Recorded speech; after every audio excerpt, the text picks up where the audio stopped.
gracias a todos por venir en este análisis que vamos a hacer con dos figuras importantes dentro de la política en el Estado. Por una parte tenemos ya en Madrid en videoconferencia a Javier Couso, europarlamentario que fue, y a mi derecha tenemos a Carlos Martínez, también presidente del Partido Socialista Libre Federado de Andalucía, antiguo militante de izquierda socialista dentro del PSOE, muy seguidor de Óscar Lafontaine, que como sabéis ha sido una figura clave dentro del socialismo y el comunismo en Alemania.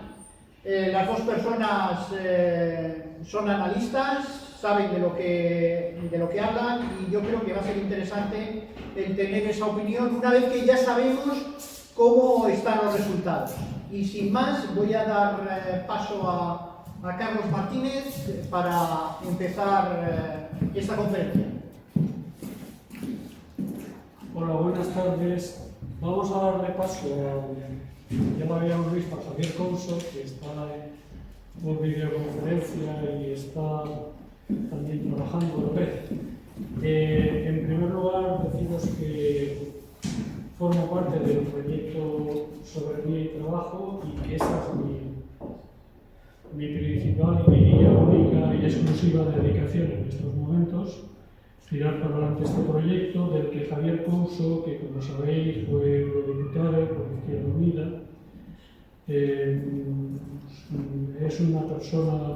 es un destacado militante antiimperialista, sufrió en sus carnes lo que es el imperialismo y lo que es la guerra, cuando asesinaron a su hermano en Irak, un tanque norteamericano disparó adrede hacia el hotel donde él estaba y lo mataron. Podían haber matado a cualquiera, seguramente no sabían que era José Couso, pero estaba claro que querían matar a un testigo de su acción. Es una persona que nos honra que sea el portavoz del proyecto Soberanía y Trabajo, y por lo tanto pues os voy a dirigir la palabra antes de que intervenga. Adelante, Javier. Vale, muchas gracias, buenas tardes. Me voy a quitar un poco los cascos porque está dificultando. Si veis que no se escucha bien por mi parte o tal, me haces una seña porque me he quitado el audio. Vale. En primer lugar, buenas tardes, gracias por la invitación y gracias a todas las personas que han organizado este acto, ¿no? Porque yo creo que es importante para analizar, para comentar lo que ha pasado en lo que es pues, el corazón de la Unión Europea. Yo siempre lo he manifestado, ¿no? La Unión Europea es una creación de centro y periferia, y el centro hasta ahora ha sido el centro alemán, y la periferia que hemos conformado pues, todos los países de lo que se llamaba el sur de Europa. ¿Os acordáis? ¿No? Se llamaban los PICs, el que fue político, el representante de holandés y que ahora mismo pues, es secretario general de la ONU. Entonces es importante analizar lo que está pasando en ese corazón de la Unión Europea, el país más industrializado, que es un país derrotado y cada día en vías de lo que podríamos decir subdesarrollo, ¿no? Algo que nosotros hemos anticipado bastante. No sé si Gorka me hablabas a mí o... No, perfecto. Vale. Okay. Bueno, pues también me parece que eso, felicitar esta reunión porque es importante pues que reflexionamos conjuntamente. Y además un papel, una presentación, una conferencia que tiene para mí y a mi juicio un acierto claro en la presentación, ¿no? Alemania y Europa en crisis, sin energía, en guerra, con aranceles y sin izquierda. Es una descripción de la realidad que estamos viviendo. Tengo que decir que, por desgracia, en el subtítulo Análisis de las elecciones en Alemania, pues habla de la hecatombe posmoderna, y podríamos decir que nos hemos llegado un poco, por lo menos a mi juicio, ¿no? Un poco de una ducha de agua fría después de ver los resultados. Yo, antes de hacer un breve análisis sobre los resultados de las elecciones alemanas, quería significar, ¿no?, lo que ha supuesto pues, la erupción del partido de la formación política de Sarah Wagenknecht, su planteamiento político novedoso dentro de este ecosistema de la Unión Europea y luego, en primer lugar, por lo que significa ella, la tradición de militante histórica, ¿no? Y dirigente de una izquierda tradicional alemana, heredera además pues, del Partido Comunista, pero también de las tradiciones socialistas, que tuvo la valentía, ¿no? Viendo la deriva de esas izquierdas que se iban convirtiendo cada día más en unas izquierdas funcionales totalmente al globalismo y a los instrumentos del imperialismo, como es la OTAN, de romper. Es algo que en otros países no ha pasado, que ha roto con esa formación política cuando ella podría haberse mantenido tranquila en el Bundestag, dar un paso para ir a la contra, no solo de esas izquierdas que están prácticamente asimiladas, tanto que para mí y a mi juicio han dejado de ser, cumplir la función de representar a su clase, incluso a proyectos de su país, sino pues dar un paso para ir en contra de todo el cambismo a nivel político, pero también a nivel mediático. Y a todos nos sorprendió, yo creo que fue un altabonazo, un llamamiento para movilizarnos, para empezar a olvidar pues toda esa depresión que hemos sufrido claramente, porque en nuestro país, en el Estado español, se han vivido diferentes ciclos, ¿no? Yo viví varios de ellos, ¿no? Pues por ejemplo, las movilizaciones contra la OTAN, ahí empecé mi militancia, los ciclos de movilización social frente a la normalización que Felipe González nos metió en la normalización de la Unión Europea, la desindustrialización de nuestro país, la entrada en la OTAN, la asunción del Estado de Israel, cambiando totalmente por la deriva de asuntos exteriores que mantenía nuestro país en determinados momentos. Ahí vivimos diferentes huelgas generales, luchas importantísimas, como de Escalduna, etcétera, etcétera. Luego también vivimos otro momento, después de la quiebra de Lehman Brothers, 2008, que aquí llegó con la burbuja y la explosión de la burbuja inmobiliaria, ¿no? En eso que nos vendieron, ¿no? De que fue pues, el crecimiento al entrar en la Unión Europea que se producía por dos fenómenos, ¿no? Los planes de cohesión que sirvieron para hacer autopistas, para hacer el AVE en dirección a Andalucía y luego pues, una creación económica basada pues, en la desindustrialización para volcarla pues, en los créditos baratos de la banca privada para construir ladrillos. Todo eso explotó y vivimos pues, una grave crisis, pero con una fuerte contestación social. Todas aquellas mareas de defensa de la educación pública, las mareas de la sanidad pública, y que luego pues, vinieron las marchas mineras en aquello que fue el 15M, que dio paso además a aquello que se llamó pues, la nueva política, ¿no?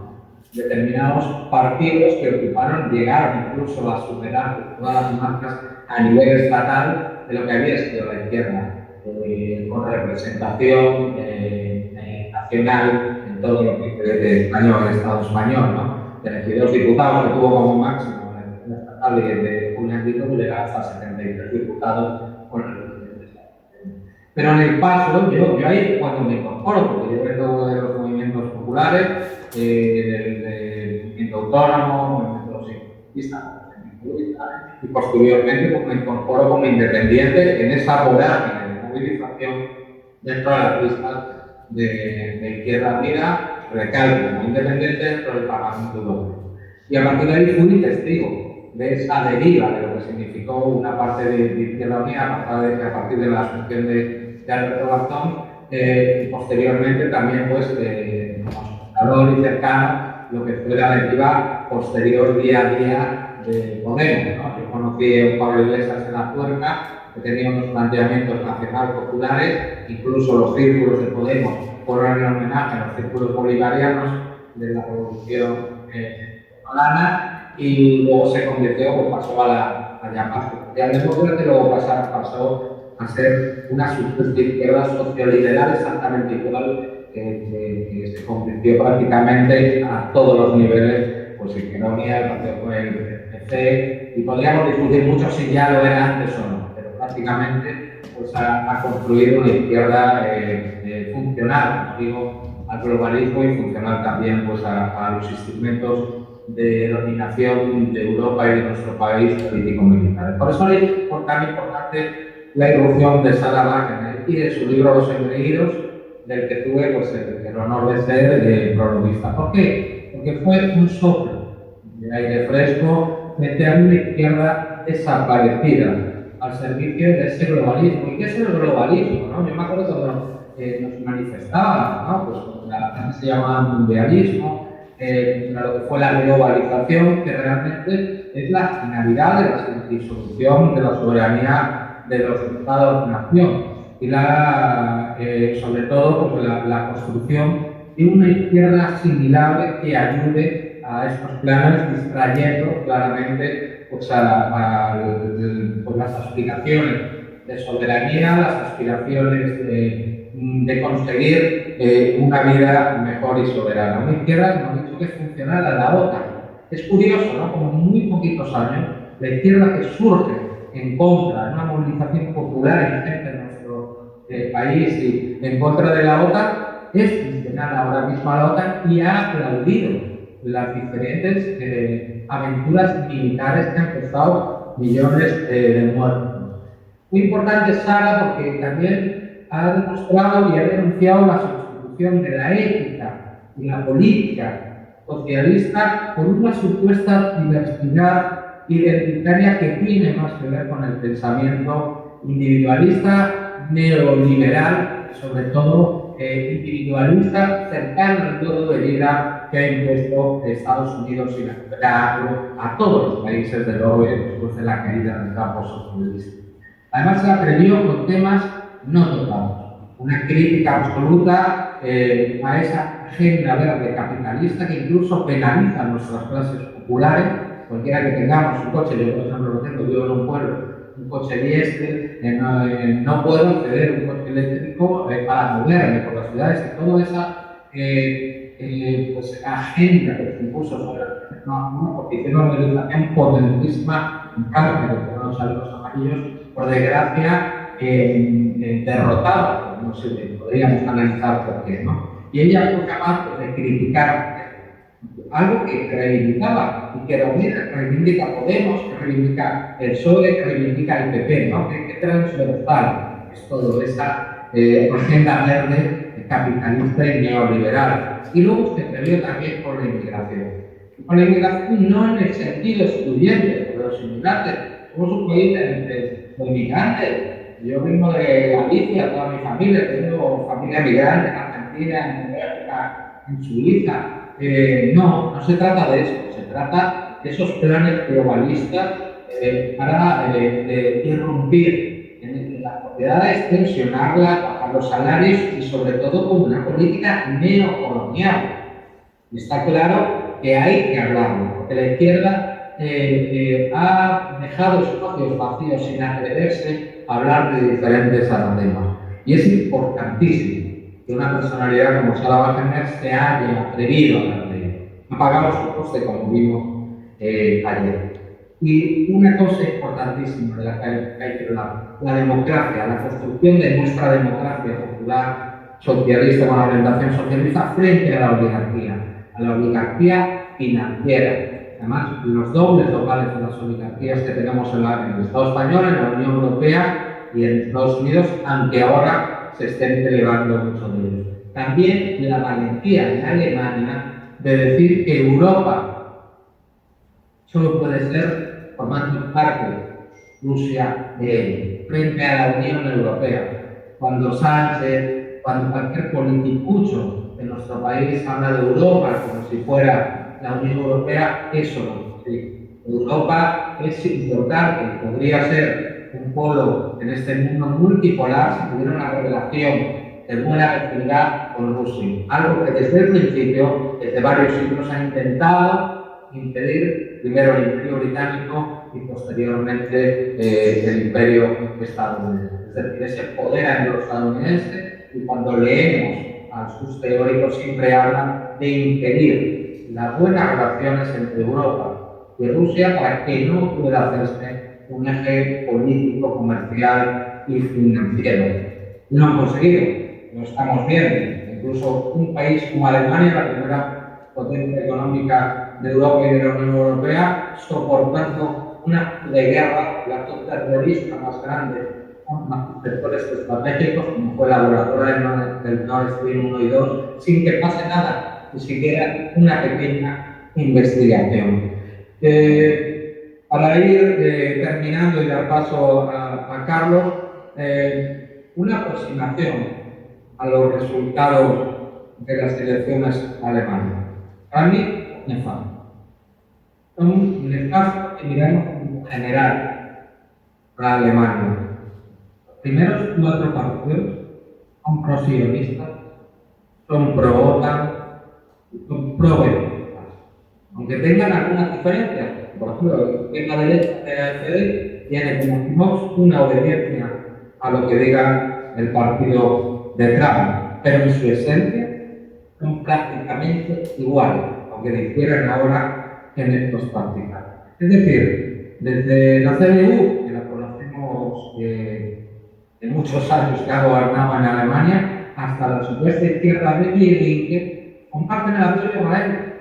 Es que qué dolor hemos sufrido, aunque seamos de diferentes tendencias, de ver a un candidato de Die con una camiseta de las fuerzas llamadas de defensa de Israel, de la Tasha, es decir, del ejército genocida. Eso han convertido a los antidóes, que se llaman. Yo no encima con una camiseta antifascista defendiendo un genocidio. Todos los comparten. Por lo tanto, para mí es un jarro de alegría ver cómo todos los resultados de la mayoría de los partidos comparten eso. Es el suicidio, claro, de la Unión Europea y de Alemania. Y los alemanes, y por desgracia la clase trabajadora lo va a pagar muy caro. Porque muchos de esos partidos, por ejemplo, la CDU era incluso más guerrerista de lo que eran Scholz y los verdes, y quería poder bombardear con misiles de largo alcance. Y luego también para nosotros son malísimos. Es cierto que la ley electoral ha penalizado absolutamente al movimiento de Sarah Wagener. Qué curioso, ¿no? Hay alguna reflexión. No sé si os acordáis cuando la izquierda de este país siempre pedía la modificación de la ley electoral, ¿no? Y luego a esta nueva política se olvidó completamente. Pues Humberto Garzón, Pablo Iglesias, Yolanda, nunca lo volvieron a contar, cuando nos penaliza absolutamente. Hemos visto esos grandes resultados en las elecciones europeas del movimiento de Sarah Wagener y ahora absolutamente penalizado. Más que una barrera del 5% antidemocrática y creada para que gobierne el bipartidismo. Por 13.000 votos se han quedado en 33 diputados y diputadas. Eso es algo que no nos puede sorprender. Pero comparando, y hay que decir así, un resultado muy mal, porque si habláramos de un partido de nueva creación, como es, durante un año ha conseguido una enormidad en las elecciones regionales y en las elecciones del Parlamento Europeo. Pero frente a la proyección y la ilusión que teníamos, tenemos que reconocer que es un jarro de agua fría. Ha logrado una proyección significativa en el este, pero no en otra parte de Alemania. Con lo cual nos demuestra esa Alemania de 2 velocidades, una Alemania prácticamente con 2 sociedades, ¿no?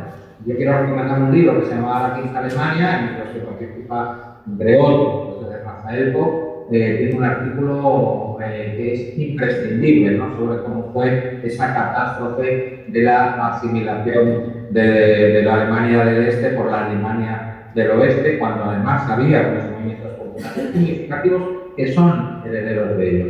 También malísimos los resultados porque la segunda fuerza de la AfD, porque esté tomando determinados discursos que Sarah ha intentado. Sarah es realmente la única que ha intentado parar esos planteamientos. Y luego también unos resultados malísimos porque esa izquierda pseudo, podríamos decir, neoliberal o socioliberal basado en ese individualismo, en esas identidades, que ha apoyado incluso abiertamente el genocidio del Estado sionista, crece, lo cual evidentemente tenemos que entender que ha habido algunos errores, ¿no? Dentro de la Alianza Sara-Wallenberg, aunque es un partido que ya nos gustaría que la verdad de nosotros sea una formación política, que el siguiente año tuviéramos representación en el Parlamento Europeo, en diferentes parlamentos regionales y encima nos quedáramos a 13.000 votos pues, con 30 diputados en un Parlamento nacional. Hay que hablar también de una campaña de acoso brutal por parte de toda la prensa. Eso es absolutamente normal. Vivimos en una etapa nefasta, horrible para la libertad de información, incluso de expresión. Todos lo hemos vivido, nos hemos opuesto al golpe de Estado de 2014 del Maidán y posteriormente hemos entendido, explicado las razones de la operación militar especial de Rusia y denunciado toda esa extensión agresiva de la OTAN hacia el este. Hemos sido borrados de todos los grandes medios de comunicación, borrados de las redes sociales privadas, que hay que recordar que son privadas, aunque siempre es una cuestión de los Estados. No hay que olvidarlo nunca. Los Estados pueden regular esta zona. Hemos asistido incluso por encima de nuestra Constitución, la Santa Constitución Española, a la eliminación y a la prohibición de medios de comunicación como RT, como Press TV, Fan TV, etcétera, etcétera, por encima de los ciudadanos. Eso lo sabíamos claro. Pero además un ataque sistemático de todo el establecimiento político y de estas izquierdas con un odio terrible sobre la política venida de las universidades y de los propios estadounidenses, de la cancelación, de que no puede haber debate, de que te entierran claramente, te insultan o te masacran. Lo hemos visto hoy con las expresiones satisfechas, tanto como del señor Echenique, porque el movimiento de Sara Wallenberg no haya podido entrar en el Bundestag. Por lo tanto, yo no voy a parar aquí. Os puede parecer que estoy lanzando pues, una soflama o un discurso pesimista. La verdad que ayer yo estuve muy tocado en el sentido, yo sé hasta dónde llegan las políticas en los parlamentos, pero yo que pude estar en el Parlamento Europeo, una sola persona frente a su supuesta organización, frente a 753 diputados, se podían hacer muchas cosas. Y es necesario escuchar en los parlamentos y en las instituciones discursos y políticas abiertamente en contra de esta Europa que nos lleva a la guerra, a una guerra que puede ser nuclear. Ayer o antes de ayer el presidente Putin lo dijo muy claro en un discurso. En el discurso del combatiente o del defensor de la paz de Rusia. Dijo, nosotros no queremos una guerra con la OTAN, pero la OTAN está preparando una guerra contra Rusia. Y él dijo, Rusia está preparando esta guerra, pero es abierto a los amigos de la OTAN. La próxima guerra contra Rusia será el apocalipsis. Por lo tanto, trabajen por la paz. Por eso es necesario tener representantes en la calle, en los sindicatos, en los movimientos populares, en los movimientos sociales y también en los parlamentos. Por lo tanto, no es un discurso pesimista, no es un discurso de arrojar la palabra, pero es un discurso de saber la realidad y empeñarnos aún más en construir movimientos políticos, sociales y de cualquier tipo que reconozcan la soberanía, porque necesitamos un amplio movimiento de izquierda para recuperar la soberanía de nuestros pueblos y de nuestros países y volver a poner el eje del trabajo frente al capital y al imperialismo en el frente de las políticas de ley. Muchas gracias. Gracias, Javier.